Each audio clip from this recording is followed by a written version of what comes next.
A heartwarming song of pink flowers blooming on the grassland in the sunny green meadow. There is a tender pink flower blooming. It is called duadwo. The petals of duadwo are like soft pink silk, and the center of the flower is golden as if scattered with sunlight. The dewdrops on the leaves roll around and sway gently in the wind. Little Ant Guaguo always circles around it. Duadwo is the little sweetheart of the grassland, with a delicate appearance and a heart sweeter than nectar. That early morning, the little ladybug Dion's feet accidentally got muddy, and she was so slippery that she could unstand steadily. Duadwo quickly shook her leaves to let the dewdrops fall on Dion's feet, helping it clean up. Don't panic. The dewdrops can help you wipe it clean. Dion flapped her wings and said, "Thank you, Duadwo. Your dewdrops are more effective than small water droplets." In the morning, the sun made the grass warm. Little butterfly Yinging was tired from flying and wanted to find a place to rest. Duadubu immediately straightened up and spread out her petals as a little cradle. "Yinging, come and rest on my petals." It gently landed on the tender pink petals, rubbed against the center of the flower, and said, "Your petals are softer than a small cushion." At noon, the team of Little Ant Guaguo was trying to carry a grain of pollen, but was blocked by a small soil slope. Duadwo had a sudden inspiration. She made the leaves hang down to form a little slide and let the dewdrops moisten the slide until it was smooth. "Slide down my leaves steadily." The ants lined up and slid across the leaves. Guagu waved her antennae and thanked them. "Your leaves are even better than little ladders." In the afternoon, a gentle wind suddenly blew, and the newly sprouted tender grass was blown hither and thither. Duadwo quickly swayed her body, using the petals to block the strong wind, and softly sang, "Wind, wind, gently blow." The tender grass baby is not afraid anymore. The little tender grasses slowly straightened their backs and nodded at Duadwo. "Sister Duadwo, your petals are more useful than the little umbrella." In the evening, the setting sun dyed the grassland a pinkish-orange color, and the friends gathered around Dion. Dion brings fresh aphids, Ying offers sweet nectar, and Guguo delivers shiny little stones. Each flower is bathed in the setting sun, and the dewdrops on the petals are shining. My heart feels warm. It knows that even if it is just a tiny flower, it can still shelter its companions from the wind and rain and bring them joy.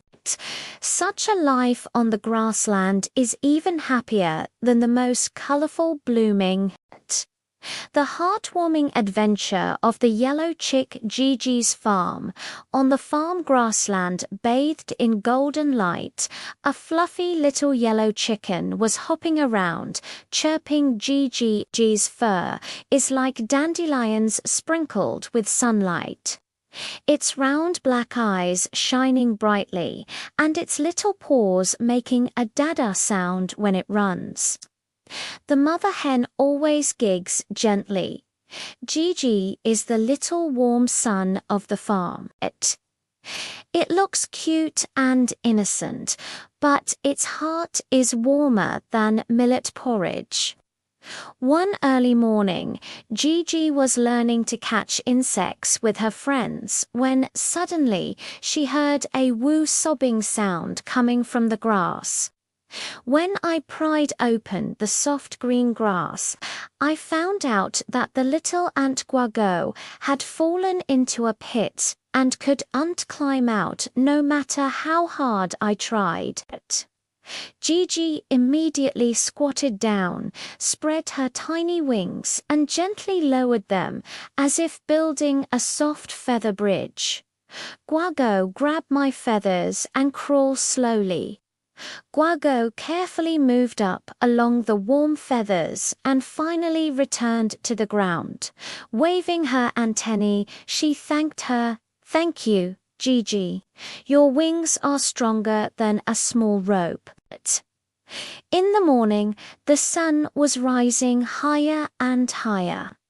When little hedgehog Kiwuki was looking for wild fruits, her back was accidentally covered with Xanthium sibericum and her spines got stuck together. She was in so much pain that she was groping. Gigi had a sudden inspiration. With its sharp little beak, it carefully pecked off the burdock seeds one by one for Kiyuki. It also pecked out tender grass leaves to spread on the ground for it to rest. "Don't worry, I'll help you with it slowly." Kuki bent over, rubbing and chattering. "Sister Gigi, your mouth is more dexterous than a little comb." At noon, the little master Duaduo was drying grains in the yard. Suddenly, a strong wind blew, scattering the grains all over the ground. A few sparrows took the opportunity to steal food. Gigi immediately gathered her little chicken friends and together they used their little paws to scrape the grains together. She herself, with her little chest out, chirped giggle at the sparrows to drive them away. Duaduo smiled and fed Gigi millet. "Gigi is really my capable little helper. It's even more useful than a little broom." In the afternoon, the mother hen found that the straw mat in the chicken coop was torn and the baby eggs were almost exposed. Gigi hurriedly ran to the grassland, fetched soft dry grass and fallen feathers, and carried them back to the chicken coop round and round. She gradually spread the straw mats thickly and gently moved the egg babies to the center of the new mats. Mother hen gently licked Gigi's head and said, "My little Gigi has grown up. He can take care of his younger siblings now." In the evening, the setting sun dyed the farm a golden red, and the friends gathered around the chicken coop. Guagu brings sweet nectar, Kiyuki presents fresh wild fruits, and Duadua brings abundant millet and clear water. Gigi pecked at the millet, her little wings flapping excitedly, and her yellow fluff shone with a warm light in the setting sun.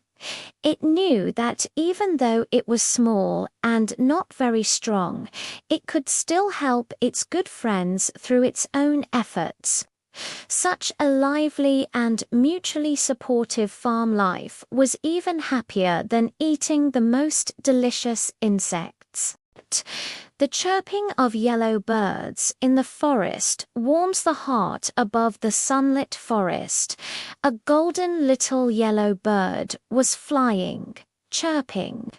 Shoo-shoo's feathers are like being bathed in a layer of sunlight with a light orange glow on the edges of its wings. Its round black eyes are like black gems. When it sings, it makes a crisp chirp chirp chirp sound. Little squirrel Dow Dow always lies on the branch and cries. Shoo Shoo is the little singer of the forest. She flies fast and has a heart sweeter than berries. That early morning Shushu was practicing singing among the branches when suddenly she heard a woo cry. Looking down, little hedgehog Cookie saw that her wild fruit basket had fallen off the cliff. She was so anxious that she kept stamping her feet. Shushu immediately dived down, picked up the fruit basket with her sharp little mouth, and flew steadily back to the shore. She also helped QQ pick up the scattered wild fruits. "Don't worry, I've found them for you." Cookie, swinging its spikes, said, "Thank you, Choo Choo. Your wings are more stable than a small airplane." In the morning, the sun was getting warmer and warmer. Little Aunt Guago's team wanted to carry a candy, but was blocked by a small stream. Shushu had a sudden inspiration. She found a large willow leaf, placed it on the water surface as a small boat, and gently pushed the leaf with her paws to send the ants to the opposite bank. "Sit tight. Let's go." Guago shook her antennae and thanked her.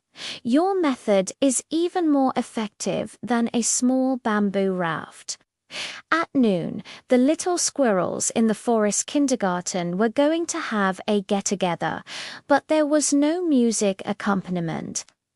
Shushu immediately sang a cheerful song and gathered other bird companions to form the forest chorus. The little squirrels danced along with the song, all praising Shushu's singing as the most pleasant. Shushu also taught everyone to sing new songs, and the forest was filled with laughter and joy everywhere. In the afternoon, a sudden strong wind blew, and the little spider's silk web was blown through, making it impossible to find its way home.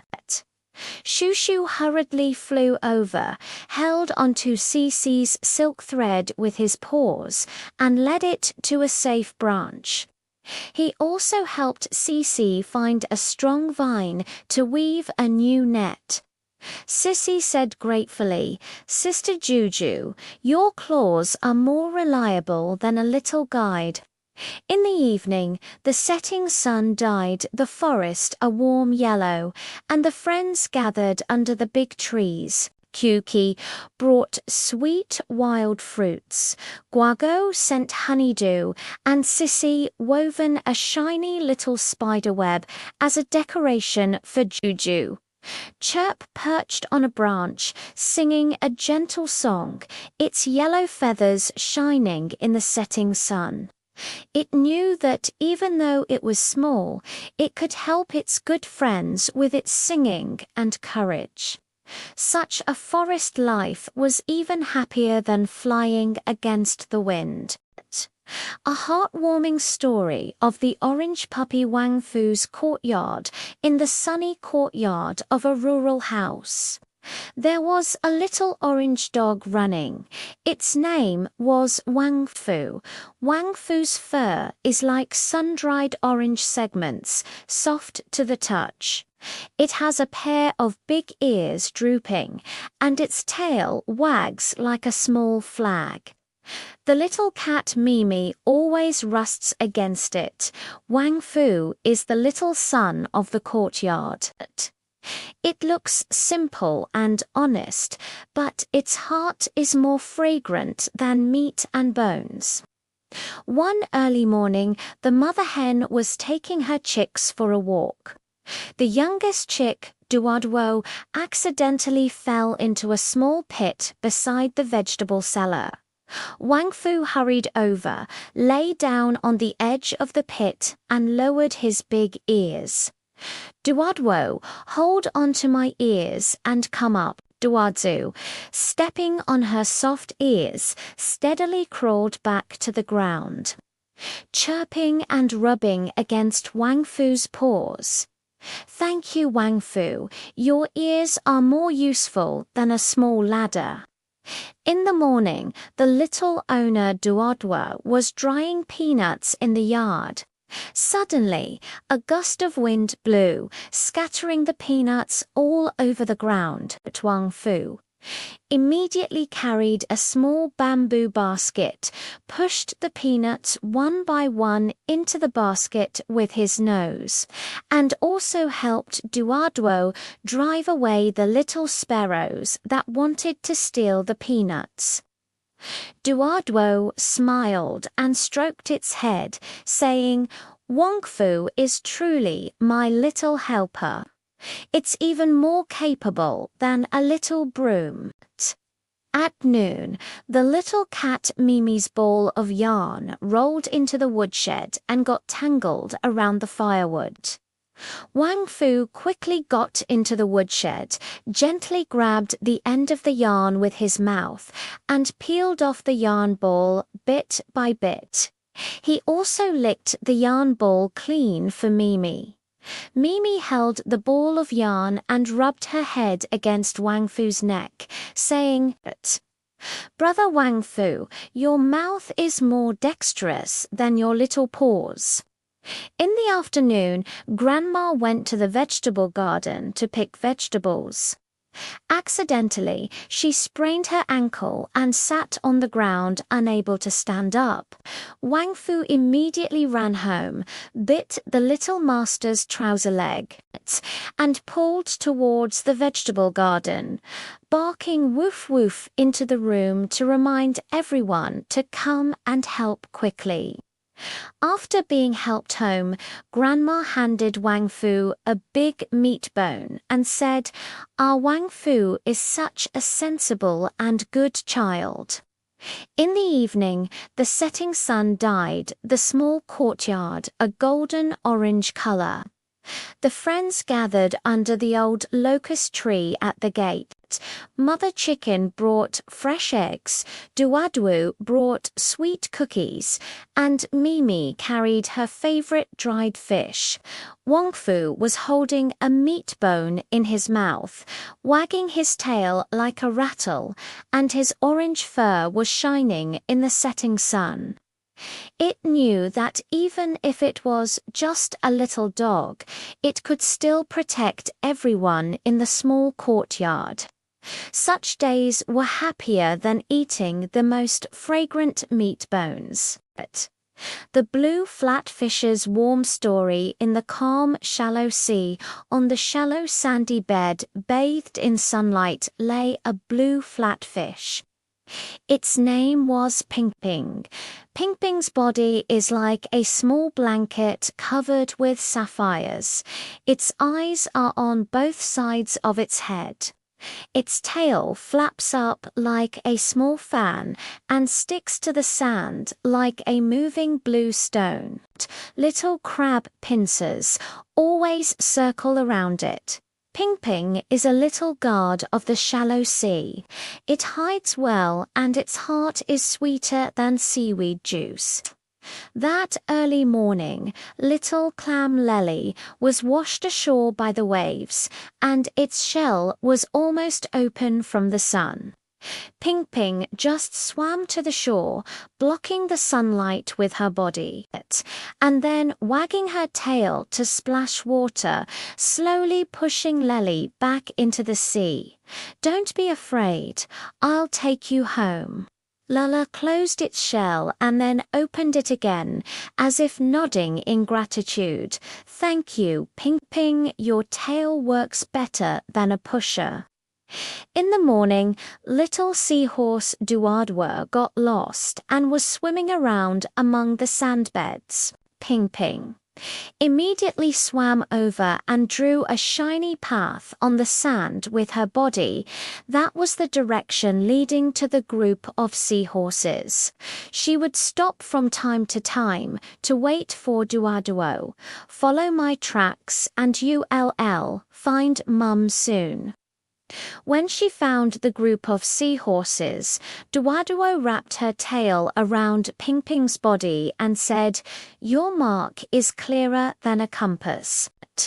At noon, a fierce little shark swam into the shallow sea, trying to catch some small fish as snacks. Ping Ping quickly pressed herself against the sandbed, revealing a little of her blue body to lure the shark away. Then she circled around the reef and led the shark to the old fishing net left by the fisherman. The little fish took the opportunity to hide among the coral reefs, and all praised Ping Ping for being smart and brave. In the afternoon, the pincers of the little crab pincers got stuck in the conch shell, causing blisters of pain. Ping Ping swam over, used its flat body to press against the conch shell, and with a forceful flick of its tail, helped Qianjian break free. It also found soft seaweed to bandage it. Jianshan held up her pliers and said, "Brother Ping Ping, your strength is even greater than that of little crab dad."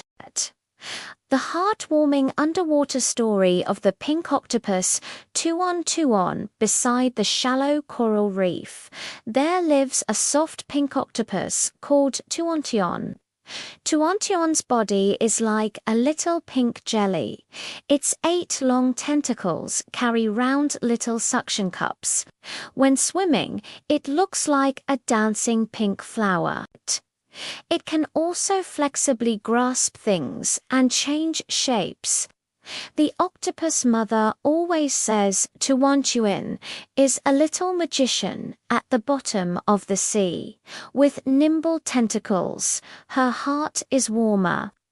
That early morning, the little starfish Xing accidentally got stuck in a crevice of the coral and couldn't move at all.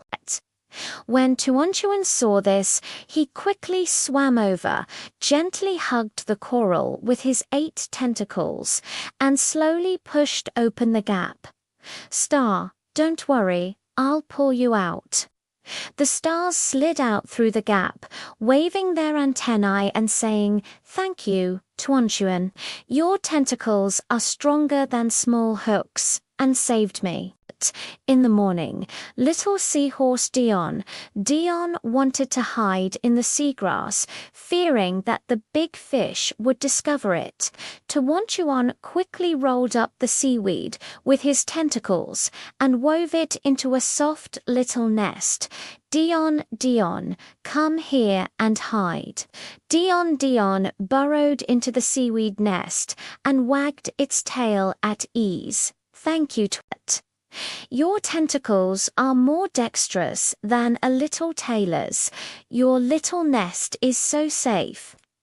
At noon, the new shell of the little hermit crab Babay was covered with a lot of mud and sand, which couldn't be wiped clean.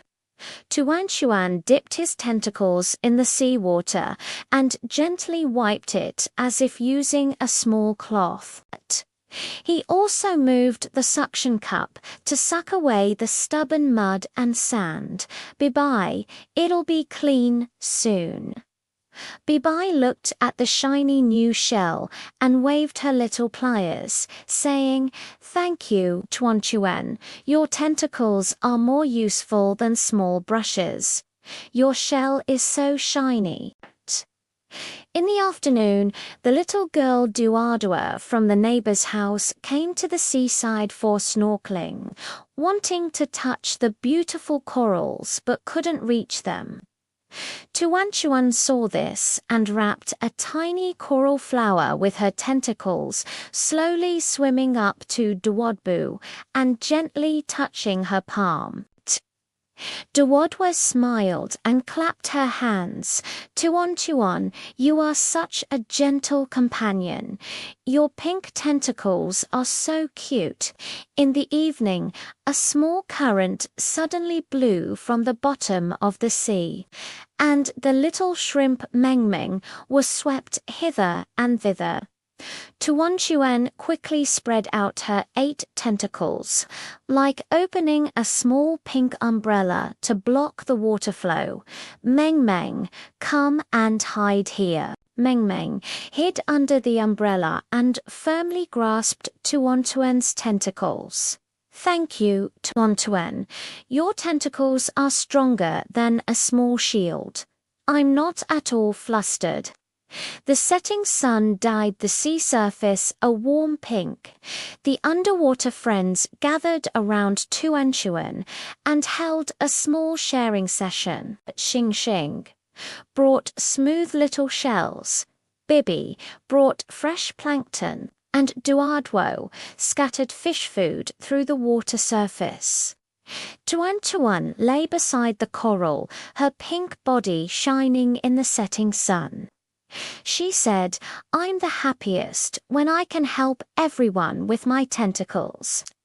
The mother octopus smiled and said, Tuan's pink tentacles are cute, but her helpful heart is even more precious.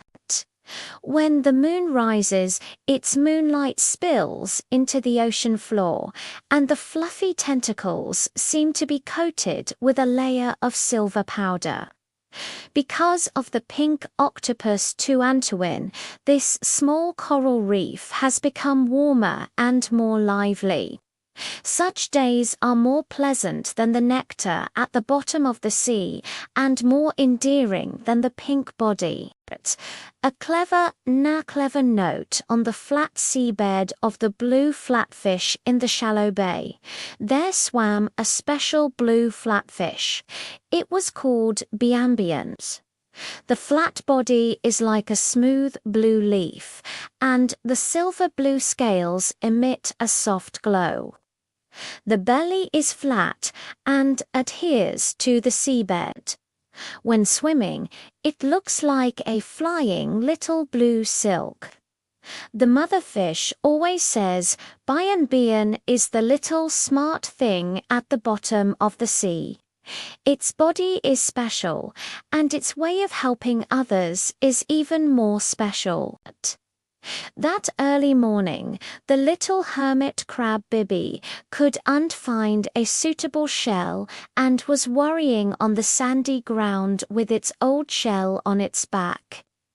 Bian swam over, used his body to push aside the pebbles at the bottom of the sea, revealing the beautiful conch shell hidden beneath Bibi. How's this new home? Bibi burrowed into her new shell, waving her little pliers and saying, Thank you, Pingbian. Your eyes are brighter than little lanterns. Your new home is so comfortable. In the morning, the sun shone through the sea.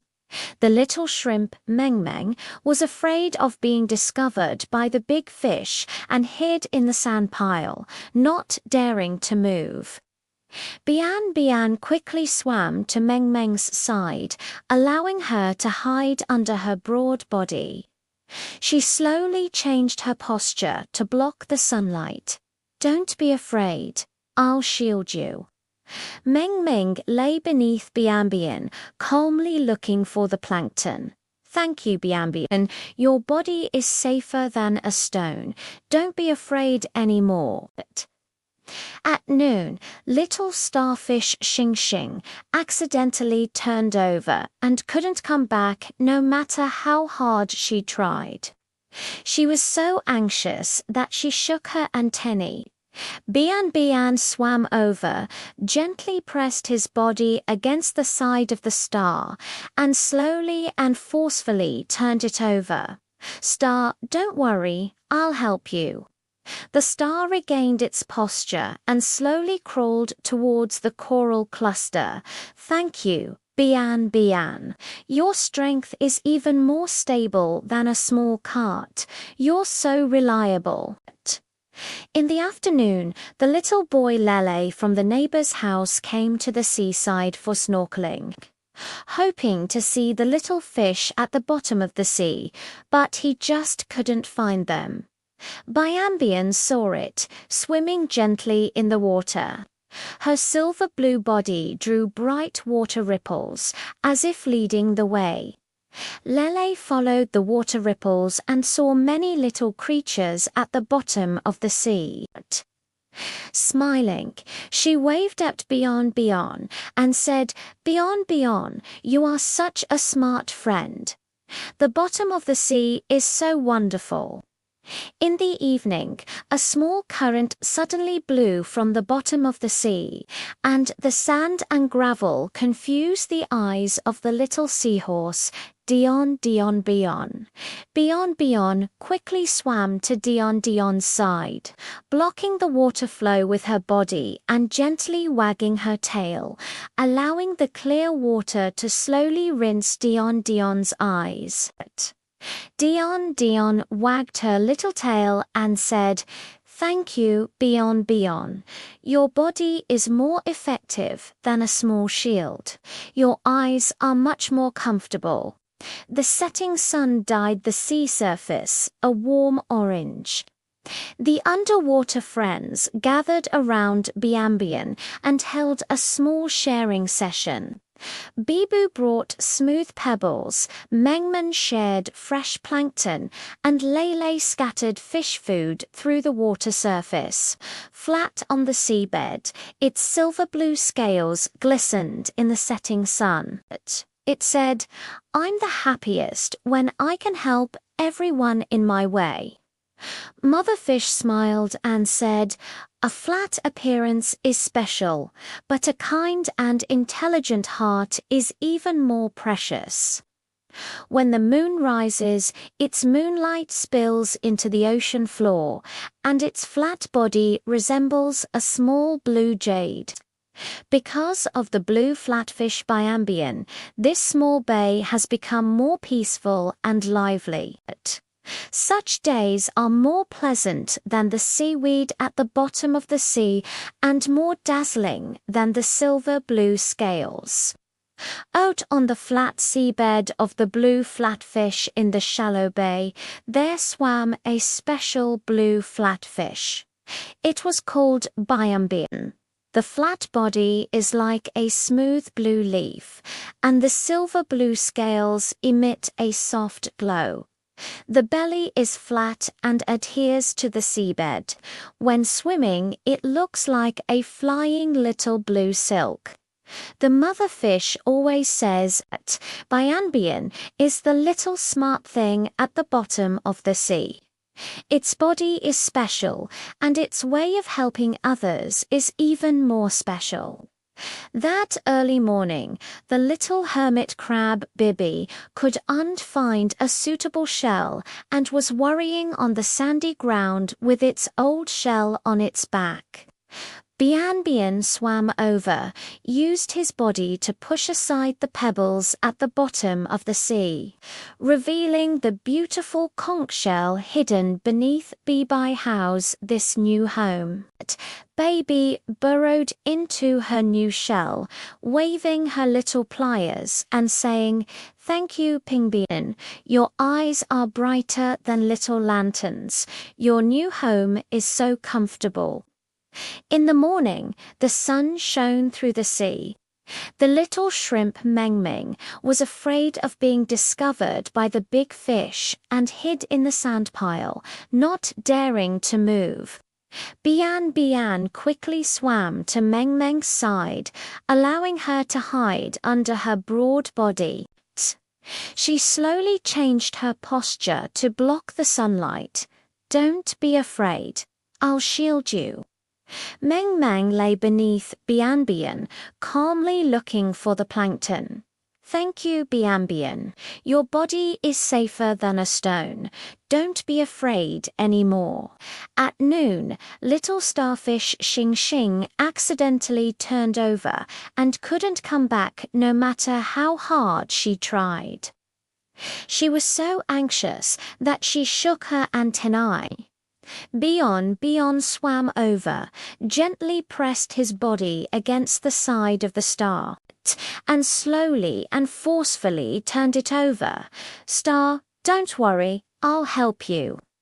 The star regained its posture and slowly crawled towards the coral cluster. Thank you, Bian. Your strength is even more stable than a small cart. You're so reliable.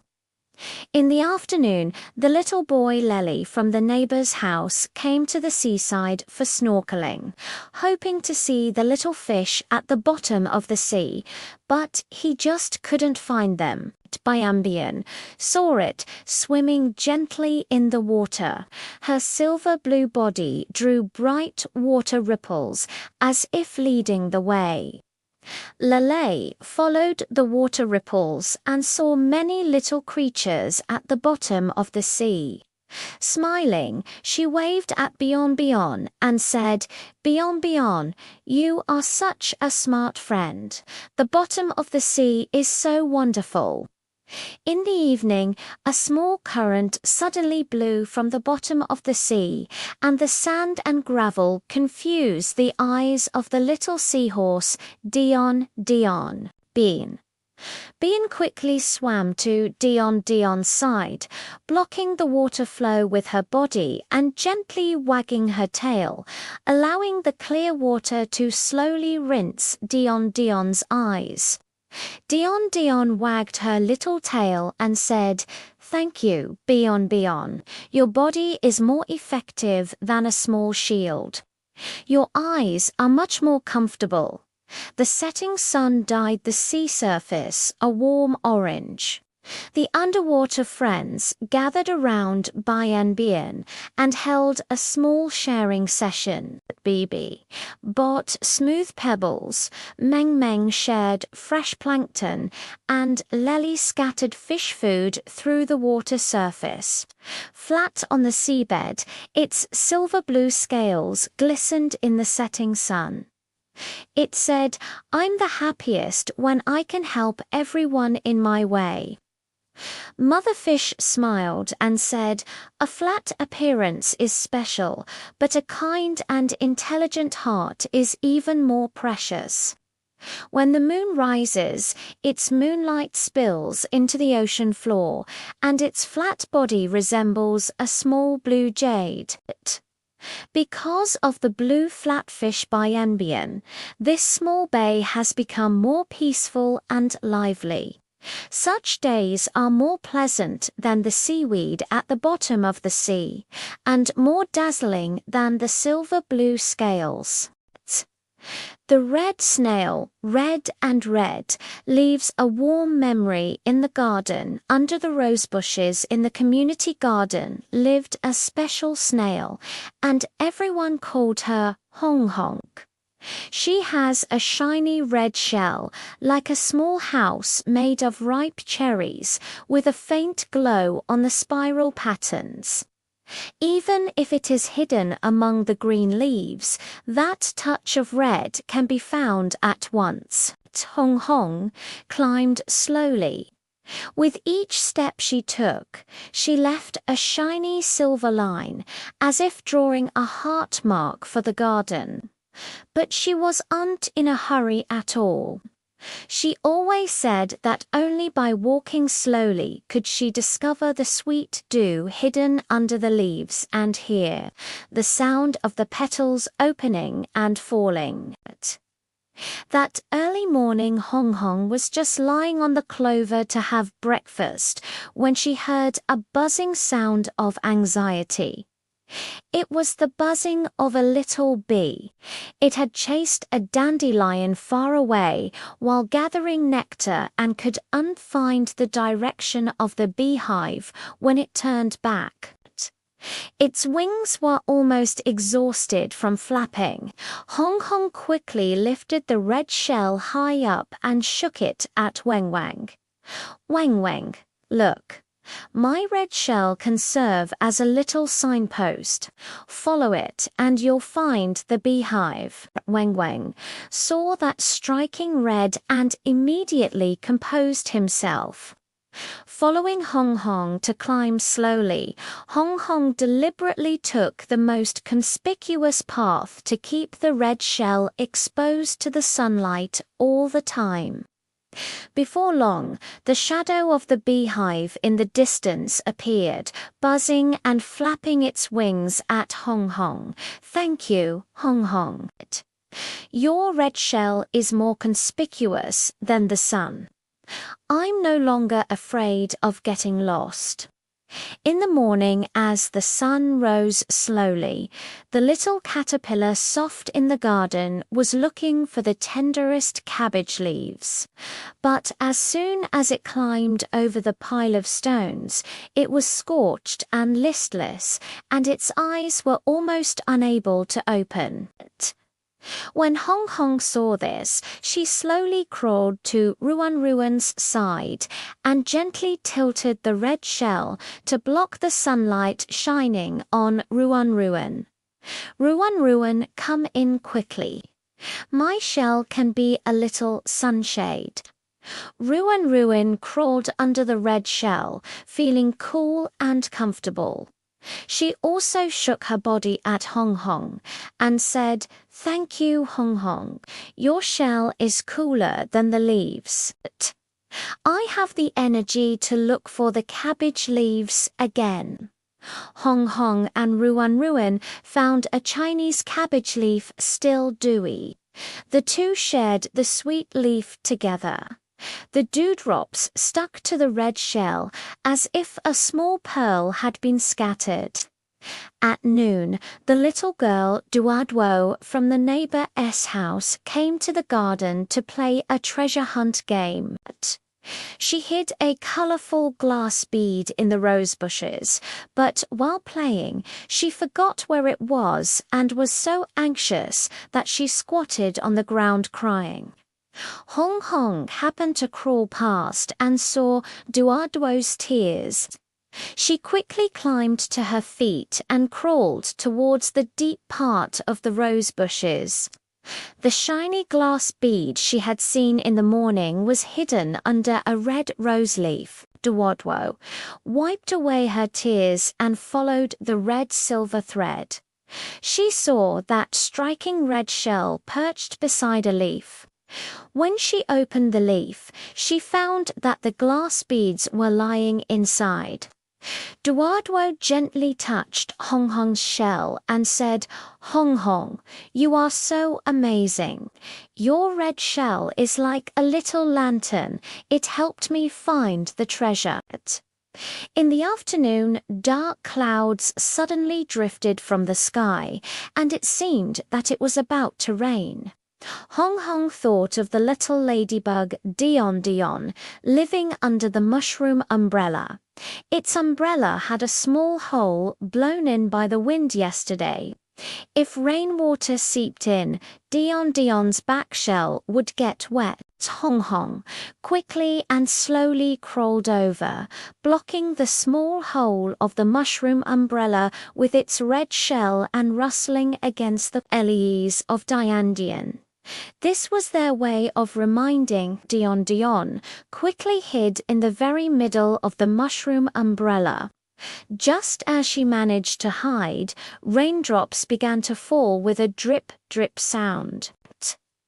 The raindrops fell on Hong Hong's shell, but not a single one slipped into the mushroom umbrella.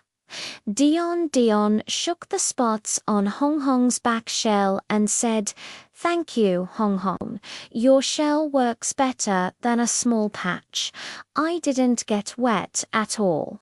In the evening, the setting sun dyed the garden orange. Hong Hong was lying on the largest rose petal, surrounded by buzzing Ruan Ruan, Dian Dian, and Duadwo. Duadwu brought a small piece of apple to Hong Hong. Weng Weng shared the sweet nectar, and Dian Dian was still lying on Hong Hong's shell, basking in the sun. Hong Hong was munching on an apple, looking at her friends' smiling faces. The red shell was shining warmly in the setting sun, and her heart was filled with sweetness. Suddenly, she felt that there was nothing wrong with climbing a little slower and having a more distinctive shell color. It could help Wu Meng find direction, shield Ruan from the sun, lead Duo Duo to search for treasures, and protect Diandian from the rain. It was much more interesting than staying under the rose bushes and munching on leaves all the time. When the moon rose, Hong Hong curled up in its red shell and fell asleep on the petals. The red shell was like a tiny red star landing on the emerald green leaves. The garden was quiet, with only the rustling sound of the evening breeze brushing against the petals. Because of Hong Hong, this garden became more and more lively and warm. Such days were sweeter than sweet apples and more beautiful than the little red shells. The little blue-winged bees' shining record among the blue flowers in the lavender field on the outskirts. Their lives a group of busy little bees. Among them, the most special one is a little bee with blue wings. Everyone calls her Lanlan. Her body was a warm golden yellow, as fluffy as other bees, but her wings were like two transparent sapphires. When sunlight shone on them, they reflected a faint blue light. Even when she was flying, it seemed as if she was carrying two small blue light bands. When Lanlan was gathering nectar, she was particularly serious. She could even guide the way among the flowers with the blue light from her wings. Her friends in the flower field all called her Shining Little Guide. That early morning, Lanlan had just covered a lavender flower with pollen when she heard a buzzing sound of anxiety. It was the buzzing of a little bee. It had been learning to collect honey from its mother yesterday and accidentally got lost deep in the flower field. It wandered all night but couldn't find the beehive, and its wings were almost too weak to fly. Lanlan hurriedly flew over, deliberately flapping her blue wings to make the blue light brighter. Buzz, don't panic. Follow my blue light and I'll take you back to the beehive. She slowed down her flight, keeping the blue light on her wings always within the buzzing range, flying over one lavender patch after another. Before long, the shadow of the beehive in the distance appeared, buzzing excitedly to catch up with Mum and then turning back to wave its antennae at Lanlan. Thank you, Lanlan. Your blue wings are like little street lamps. Following you, I won't get lost at all. In the morning, the sun was slowly rising. In the flower field, a little butterfly named Hua Hua was chasing a colorful little beetle. While chasing, it flew to a small soil slope at the edge of the flower field. There were thorny thiothrips growing on the slope. Hua Hua's wings were accidentally caught by the thorns, and she couldn't break them no matter how hard she tried. She was so anxious that tears were about to come out. Lan passed by while gathering nectar and saw Hua trapped. She quickly flew over, gently touched the thorns of the thistle with her furry body, and then carefully removed Hua's wings from the thorns with her claws. Hua spread her wings and saw the blue light on Lan's wings. She immediately forgot her sadness and said, Lan, your wings are so beautiful, even brighter than my colorful wings, and so amazing. Thank you. Lan smiled and flew back to the center of the flower field with Hua, and also helped her find her favorite sunflower. At noon, the little girl Duadwo from the neighbor's house came to the flower field to do some sketching. She wanted to draw a glowing little bee, but after drawing several ordinary bees, she felt that none of them were special enough. It was not until I saw Lanlan. She was flapping her blue wings and flying among the lavender. The blue light and the purple lavender combined together like a scene from a painting. Duadro quickly picked up the paintbrush and began to draw on Lanlan, deliberately making the blue light of the wings shine brightly. After finishing the drawing, Duadwa held up the drawing paper and ran after Lanlan. Lanlan, look, I've drawn your blue wings. From now on, I'll draw every day, okay? Lanlan flew twice above Duadwa's drawing paper, and the blue light on her wings flickered, as if nodding in agreement. In the afternoon, dark clouds suddenly drifted from the sky, and it seemed that it was about to rain.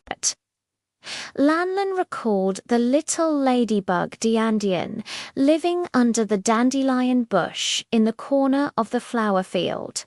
Its back shell was cracked a little by the wind yesterday, and it was afraid of getting wet by the rain.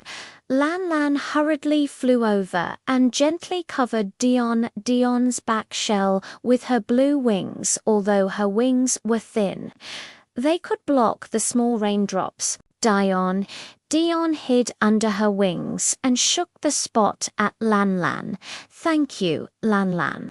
Your wings are like small umbrellas with a blue light, not black at all. I'm not afraid anymore. Hardly had she finished speaking when raindrops began to fall with a drip, drip sound. It wasn't until the rain lessened that Lanlan, along with the dots, flew to the sunflower heads nearby to take shelter from the rain. In the evening, the setting sun dyed the flower field an orange-red color. The blue wings under the setting sun were bathed in an additional layer of warm light, like two shining orange and blue gemstones. She flew back to the beehive with a full honey sac and told the other bees the location of the nectar source she had found today. Because her blue wings were conspicuous, everyone followed her to find the nectar source very quickly. Duaduo also came. She brought Lanlan a small piece of sweet honey biscuit and placed it beside the beehive. Lanum, you helped many friends today. This biscuit is a reward for you. Lanlan lay beside the biscuit, took a bite, and felt sweeter than nectar in her heart. When the moon rose, Lanlan lay in the beehive, her wings gently folded at her sides. Occasionally, when she flapped them, a faint blue light would flash. The flower field is quiet, with only the rustling sound of the evening breeze blowing over the lavender. Because of Lanlan, this flower field is becoming more and more lively and warm. Lanlan knew that when the sun rose tomorrow, she could spread her blue wings again and continue to help her friends find their way, shelter from the rain, and act as a guide. Such days were sweeter than sweet nectar and more beautiful than blue wings.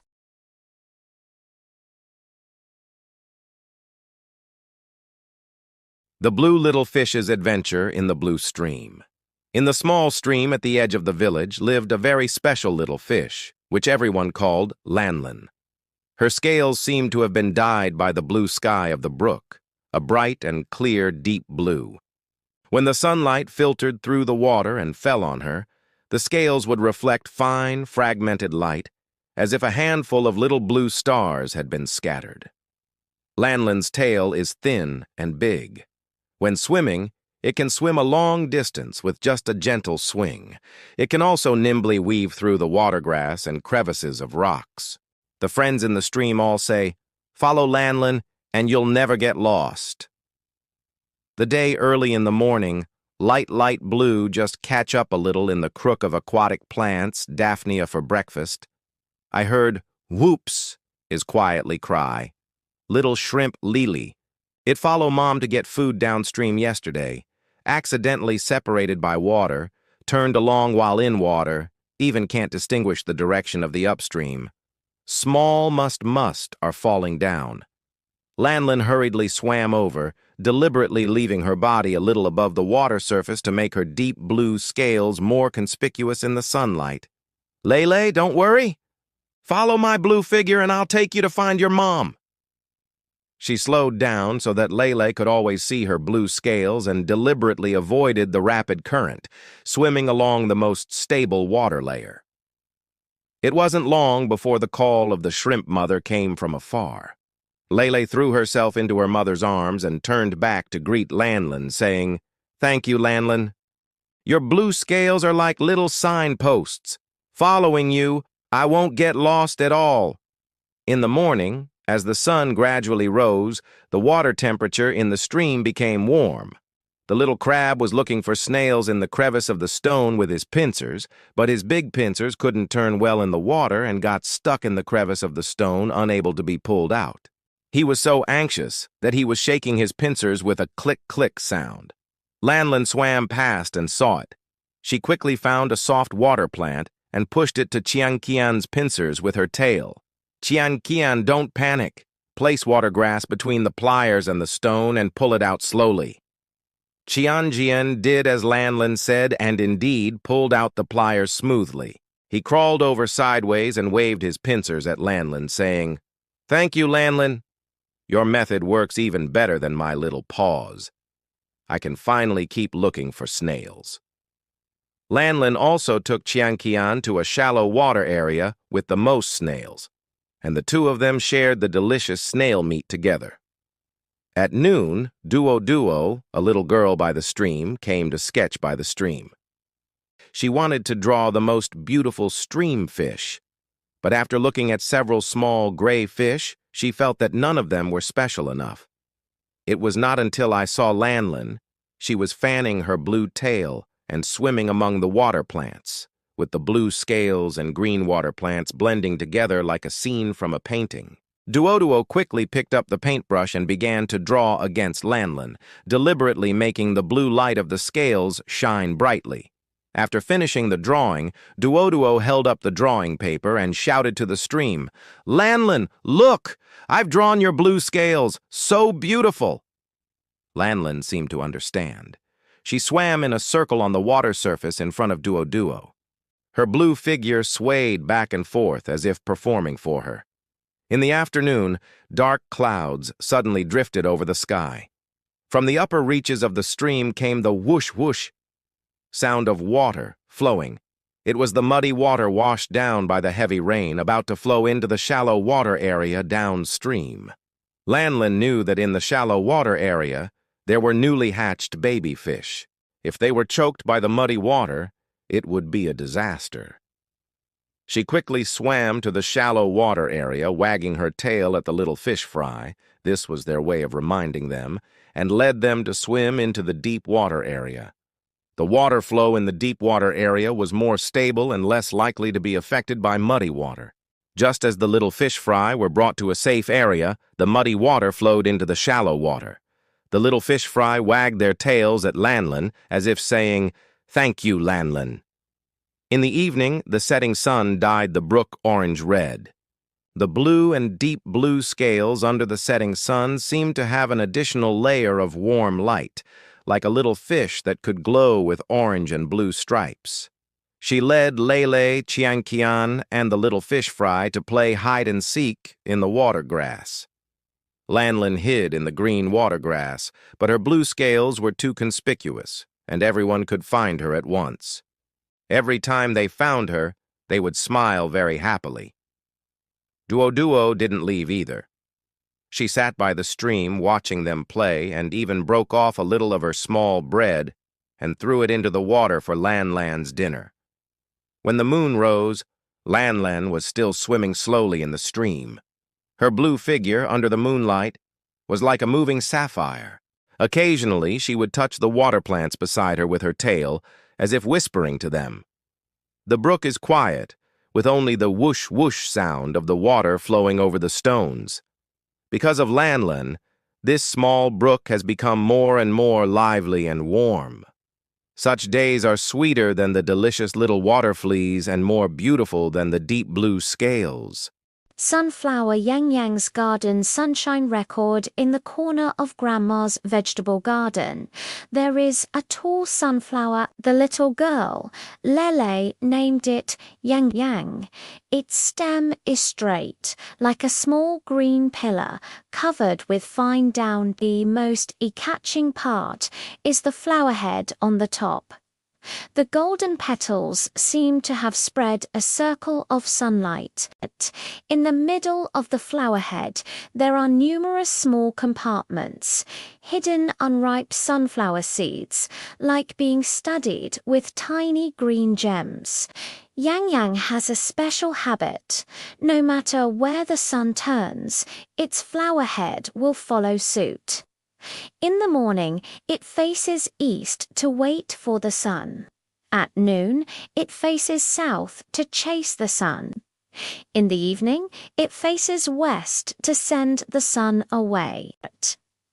The friends in the vegetable garden all call it Sunshine Lighthouse. That early morning, as soon as the sun showed half of its face, Yang Yang's flower head was already facing east, waiting for the sunlight to fall. Suddenly, it heard a soft woo cry. It was the little snail.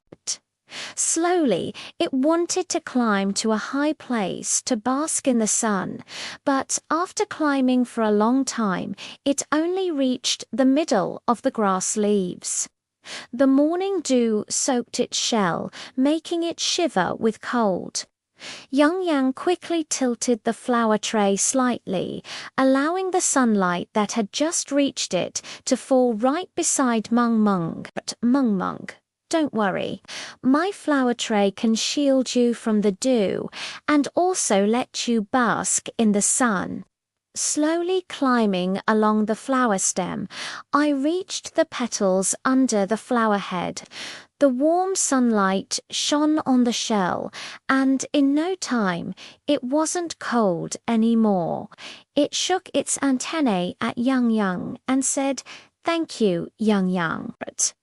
Your flower plate is like a little sun, much warmer than the grass leaves." In the morning, the sun slowly rose above our heads, and Yang Yang's flower head also turned to the south. The little butterfly flower in the vegetable garden has been flying among the flowers for a long time.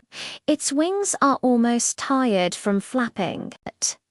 It wants to find a flat place to rest for a while, but the petals of other flowers are too small and it can't stand steadily. Hua Hu saw Yang Yang's big flower tray and quickly flew over, landing on the golden petals. "Yang Yang, can I rest on your flower tray for a while?" Yang Yang gently flattened the flower tray a little to make the petals more stable. "Come on, my petals are big and soft." Hua Hua lay on the petal, her wings slowly spreading out, and she also fanned Yang Yang. "Thank you, Yang Yang. Your flower tray is like a small stage, much more comfortable than other petals. I can even bask in the sun." At noon, Lele came home from school, holding a small notebook and colored pens, and ran to Yang Yang's side. Every day, she would draw a picture for Yang Yang to record its growth. Lele squatted beside, looking at Yang Yang's golden flower head and emerald green leaves, and began to draw carefully. She even drew a few small sunflower seeds in the middle of the flower head. After finishing the drawing, she held up the drawing book and said to Yang Yang, look. Your flower tray is a little bigger today. I even drew sunflower seeds that will grow in the future. Yang's flower tray swayed slightly, as if smiling at Lely. The sunlight shone on the picture book, and Yang in the picture seemed to brighten up as well. In the afternoon, a few dark clouds suddenly drifted in the sky, blocking the sun a little. Yang's flower tray was still facing the sun. Soon, the dark clouds gradually dispersed and the sun came out again. Yang's flower tray immediately turned around as well. In the vegetable garden, the little ant Guoguo led her friends to look for food. Just now, she was scared by the dark clouds and hid in a hole. Now that she saw Yang's flower head facing the sun, she knew it was safe. She quickly led her friends out and climbed along Yang's flower stem, hoping to find the aphids on the flower head as food. When Yang saw the fruits, he quickly exposed the few little aphids hidden under the flower tray and said, Guago, come here quickly. There's something you love to eat here. The fruits happily gathered around and waved their antennae at Yang. Thank you, Yang. Your flower tray is like a little lighthouse. When we see you facing the sun, we are no longer afraid. In the evening, the sun slowly set in the west, and Yang's flower head also turned to the west. The golden petals were dyed orange-red by the setting sun, as if sprinkled with a layer of honey. Lely came to visit Yang again and brought a water bottle. He watered it a little and said, Yang, today you helped Meng, Wawa, and Guago. You are such a warm-hearted little son. Grandma also came over and touched Yang's flower tray, saying, in a few days there will be plump sunflower seeds growing in Yang's flower tray. Then let's roast the sunflower seeds until they are fragrant and share them with Lele's friends, shall we? Yang's flower tray swayed slightly, as if nodding in agreement. When the moon rose, Yang's flower plate slowly drooped, as if it were also tired and needed to rest. The vegetable garden is quiet, with only the rustling sound of the evening breeze brushing against the leaves. Because of Yang, this small vegetable garden has become increasingly lively and warm. Yang knows that when the sun rises tomorrow, it will be able to follow the sun again, continue to help its friends around it, and wait for the sunflower seeds in the flower tray to grow up slowly. Then it will be able to share the sweet sunflower seeds with everyone. Such days are warmer than flower beds under the setting sun and more full of anticipation than sunflower seeds about to ripen.